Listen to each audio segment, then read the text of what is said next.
where are you at with the marriage topic? Yeah. Oh gosh. Well, I mean, from a religious perspective, marriage makes sense. Join us.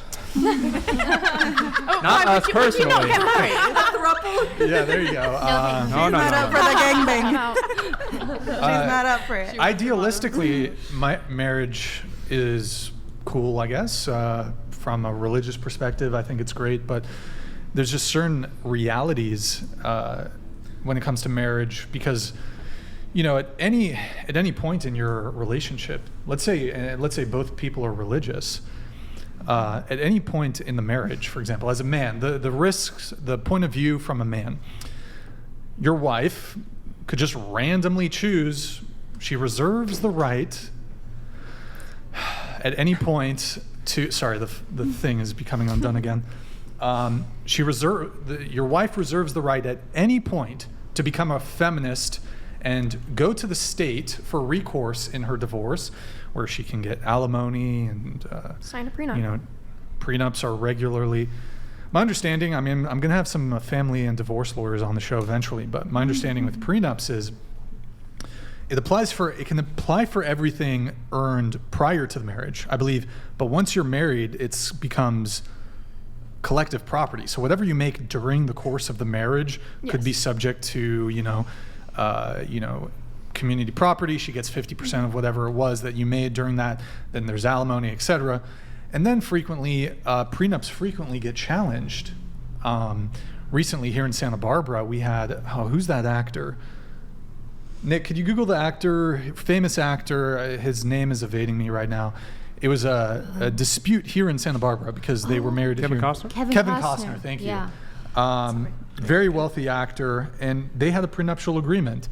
And it was a very favorable to the wife, the agreement. She would get a certain amount of money, but there was a clause in the prenup that says you will not, if you challenge the prenup in court, you will not receive certain benefits that would have otherwise been awarded to you under the prenup. She went ahead and challenged the prenup anyways, despite the fact that the prenups had something like, I'll give you, I don't know the exact numbers, but she would get upon divorce, an immediate 300K a month. Well, she got 200K in what? Child support? 200,000. She would get an immediate $200,000 payment. I thought it was more. That doesn't seem. Is that monthly? I don't know That's what. what I'm wondering. I don't know. In any case, she would get an immediate, very large sum, and she'd get some child support and alimony. She challenged it anyways. Then you're talking about lawyers' fees. I think the husband might have to pay the. Anyways, Can I jump in on what you're saying though? Because I think it's really interesting. Can high-value men even get married? Like women are like, I want a high-value man. I want the high value and the 12-inch penis and things like that. All right, we were joking earlier. I don't know if you're here or not. Yeah. But anyway, the whole idea though of like, can they even get married? Because one of the beautiful things with Becca and I is when we met, we were literally sleeping on a dead man's bed, and we didn't kill the guy. But what happened was our family ran assisted living homes, and my dad's like, I got a bed for you. And I was like, great. And then I'm like, years later, I'm like, where did we get that bed from? He's like, well, somebody passed, and we had an open bed. I'm like, what? So we're literally sleeping on a dead man bed when we first get married. But then we got to grow with each other, and that's a beautiful thing. And so sometimes when women say, well, I'll just marry the high-value man when I'm 35 and he's 45, well, why does he need you? Why does he want you? What are you bringing to the table? How are you iron sharpening iron? So that's why I feel like it's important for a woman to still work. And like if I got married, I would sign the prenup so my husband, wouldn't have that lingering thought in his head like, okay, well, what if she doesn't want to be with me, but she doesn't have anything, so she's not going to say anything and just, use me. So I feel like it's important for a woman to still have her own, motion going on, her own stream of income, and the man has his own thing going on too, because if you don't want to be with him, you can leave and you won't feel stuck and trapped and then hate your life. Like, I feel like I could never just be taken care of and not do anything. Like I'd have to have some kind of business going on or well, he's something. not looking for money from you. If he's high value, making all this money, driving the Lambos. So in that regard, he's looking for something that maybe he didn't have those first 20 years when he's building his empire. So he's looking for someone to help build that family. So then it's kind of what value are you bringing to the table at that point? He doesn't need the $100,000, $200,000, even $1 million if he's making 10, let's say. I don't know. He's Kevin Costner. Value shouldn't be based He's on the market upon now. money, though. I feel like if you're going to get married, you shouldn't have to question your partner, like, oh, I'm going to get a prenup. Like that wouldn't even cross my mind. You're 'cause planning for it forever. to fail. No. No, if They're you right, have a prenup. if Yes, you have yes, a prenup, yes. it's like That's how I feel. It's like when this fails. Yes. This Do you is what guys we're have a going to do. prenup? About I it. honestly, No, I don't think absolutely so. not. We had no money. I know and when I get even married, I'm think also going to sign a prenup. Not necessarily because I'm wanting something to fail. I don't think that my marriage is going to fail. I'm religious. I wouldn't get married to you if I thought it was going to get failed in the first place. However, there are things like affairs where if something were to occur where I can get an annulment through my own church, then yeah, I would go ahead and get a divorce or something. But when you're married, you're supposed to stay with them through thick or I'm sorry, I'm not going to thin. stay with a cheater though. You know what I'm saying? Forgiveness. No, I'm not going to No? stay with a Here. cheater. Something that if God is out of your life, especially if God leaves our relationship, I do not want to be with you I do anymore. want to ask those who are perhaps more pro-marriage. And again, look, from a religious perspective, I don't object to it. And also, I just want to make something clear. I think you can object to the institution of marriage, but also be in favor of a long-term, committed, monogamous. Like you could raise children, have a nuclear family without involving the government, without getting married. And so I guess it's a two-part question. Can you present to me, those of you who perhaps are more in favor of marriage, compelling and convincing arguments why I or other men should get married, and assuming that these men are otherwise open to having a nuclear family, say they're open to having not just open, but desirous of having a monogamous, long-term life partner, Yeah, I think when we have these iPhones that we can look at, I don't know if I'm allowed to say that word, but when you have an iPhone, you can look at corn all day. Shouldn't we all just be walking around like, oh my goodness, I can see any person at any time, at anything, and people are depressed, people are walking around not feeling good, self-deletion rates are high, sorry, it was on the list. And so we have to look at that. Why does somebody want to get married? Love, connection, and intimacy. And it's beautiful because it's a great environment for me to raise my children in. I get to have children. Gosh, when you have those kids and just getting to, it's something that once you do, you get that full experience, but it's a better environment for them. It is better for me to be married because it's way harder to step out on this relationship because we are absolutely committed to each other till death. But but again, I think you mentioned love, you can have monogamy, you can have all these things outside of marriage, and you mentioned, well, it's great for the kids, but you're worried about they're going to walk on you. Well, it got a little hard. The sex isn't as good. I saw it on OnlyFans. Right, babe. but we have a massive divorce industry, so this idea that marriage forever keeps people in relationships is fallacious because clearly people are getting divorced, even deeply religious people. So let me bring up an interesting topic for you then. So with arranged marriages, they have a 4 to 6% roughly divorce rate, and we got 40 to 50% divorce rate. And some people say, I worship the God of science, lowercase g, and they say if it's in a scientific thing, then I'm going to worship it and I care about it. But then when you come to something like this, then they go, I feel like I can choose and emotions just ride over. But what percentage of marriages do you think will in 2024 are coming from arranged? That are arranged. I think it's I think one of the big things is they don't know each other.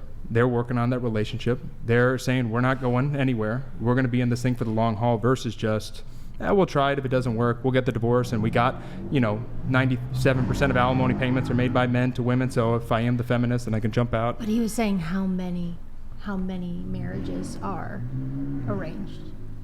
It's probably very few. I assume it's very few. I feel like Dwight. I feel like a billion people in India would say. Oh well, sure, but I'm looking more at it from the U.S. perspective or even the Western perspective, where I think marriage is something that's typically more voluntarily entered into as opposed to arranged. Now we can certainly have a conversation of should we have arranged marriages? Perhaps it works, but I think that's unlikely to be a realistic implementation anytime in the near future, anyways.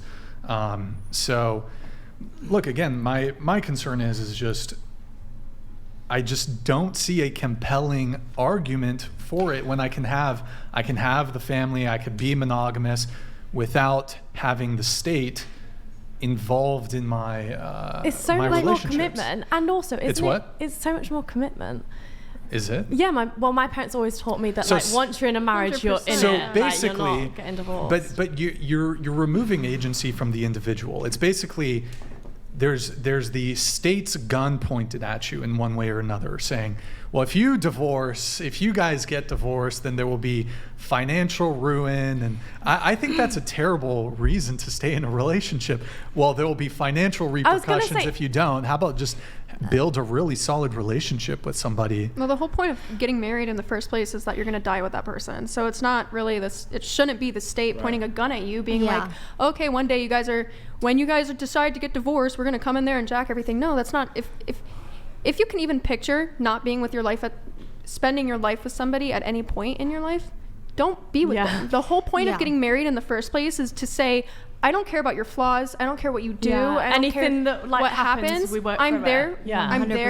But We're gonna work if through he a period. cheats, then Grid One Motorsports You could have donated Yo, $100. thank you, Grid One. Appreciate it. Watched a lot of marriages fail over the years. You are either in it to win it or you stand ready to pull the ripcord and bail. Women sue for divorce 80% of the time. Men are not the problem, ladies. Because nobody's viewing marriage as men are the people used to cheaters. view it. I mean, if you think of it nowadays, when did the divorce rate spike? It was back in the 70s. What was in the 60s? What was in the 50s? What was in the 30s, the 40s, the 20s? Well, people there's were heavily... feminism and the birth control pill. Exactly. No, exactly. I'm not disagreeing whatsoever. I honestly do believe women can kind of be the problem. I think it's just the view of marriage. It's like it's been destroyed as like, oh, the ball and chain. It's just this It's no negative longer something perception. that's So positive. Brian, like you, it's like you don't have faith that having a marriage can be this absolutely beautiful thing, to be committed to someone. I feel like you Well, I can think have being- that without the marriage. That's kind of my position. Is like I'm not like this guy who just wants to sleep with a bunch of women throughout all my years and never have long-term relationship or never have children. Like I can certainly absolutely see myself having a partner and us having kids and it being monogamous and faithful and us staying together for the rest of our lives. I'm not sold on the marriage component of it, because it's like, well, what if it doesn't work? You know what I mean? everything's connected and your taxes. Everything's connected. I think you know in Like- your gut, and like you should just always stick by that person and work together. Any problems you have. Okay, but so like, what when you get married, what are the vows that you have to say? Till death do us part, in sickness and in health, in good and what is it, in good and in bad. Yeah. Those words have to mean something. But clearly those words mean nothing to like a vast swaths of people who ultimately end up getting divorced, despite them saying that in front of their friends and family. I think there's a couple problems. First off, on the social level, there's no longer really a stigma to getting divorced. So like on a societal, and certainly I don't think we're going to do people anything. having divorce parties. We're not going to do anything to like I don't think there's going to be any legislation really to like revamp anything. And so that's an error, I think. And then we have no social pressure. There's no social stigma to being divorced. Your community doesn't give a fuck. Your family doesn't care. Your friends don't care. You're not going to face a stigma. If you're a Catholic, for example, there's still, I think, to some degree, stigma there, like within your subculture. But even then, people are getting divorced. So there's no laws that are kind of incentivizing people to stay together. We have no fault divorce, okay? And then there's no social stigma. So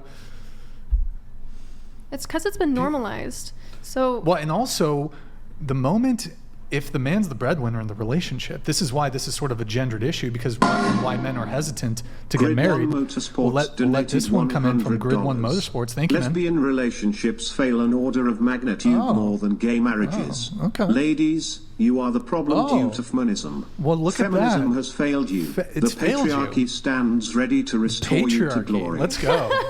The patriarchy. stands ready to By the way, restore Grid you One, to glory, Grid Jesus One Christ. Motorsports is kind of like the head of the patriarchy. He is like the head honcho of the patriarchy. So just letting you guys know. But